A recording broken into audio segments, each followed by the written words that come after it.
One more Trump thing, because, and he didn't really do anything that was sort of overly objective, if you will, but he said a couple things. Things that happened adjacent to him that just were just Trumpy things in a way. And I have to get my Trump deranged syndrome stuff out of the way, I guess, today, because he's done a lot this week. So the inaugural meeting, Donald Trump with the FIFA World Cup task force happened yesterday. And in this meeting, where Trump apparently signed another executive order, because he does that all the time, he actually made a little statement out there to all the fans coming into town to watch the World Cup, or into the states, should say. Many towns are sharing it. Also, some North America work with some Canada and some Mexico as well, because we have enough places. Basically, make sure you don't overstay your visa, because we'll get you. We'll deport you. We'll find you and send you somewhere. Maybe Guantanamo, maybe to El Salvador, maybe to Alcatraz. Who knows? Whatever's open, we may send you there. Now, U.S. officials issued this warning for international fans traveling here to make sure you have fun, but go home when it's time to go home. J.D. Vance emphasizing that we want them to come, we want them to celebrate, we want them to catch the games, and we want them to go home when time is up.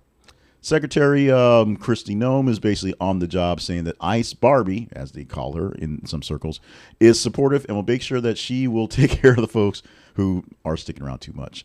Transportation Secretary Sean Duffy stepped in as well, echoing the sentiment, saying encouraging visitors to explore the U.S. during their stay, but don't overstay. Don't stay too long. While Homeland Security Secretary Noem did assure that the department is already processing travel documents for visas for folks coming in, with about 2 million foreign visitors coming into town, they will have their eyes on them pretty closely to make sure no issues are there.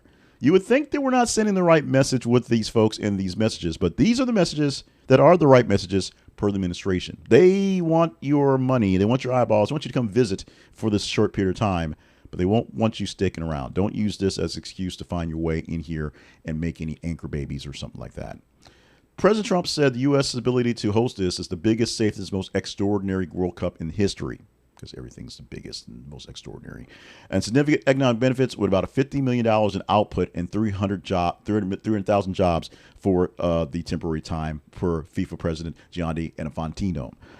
Andrew Giuliani also got into this thing. The son of former Mayor Giuliani, appointed an executive director of the World Cup Organization Task Force. Carlos Cordion, former U.S. Soccer Federation, is on there as a senior advisor as well.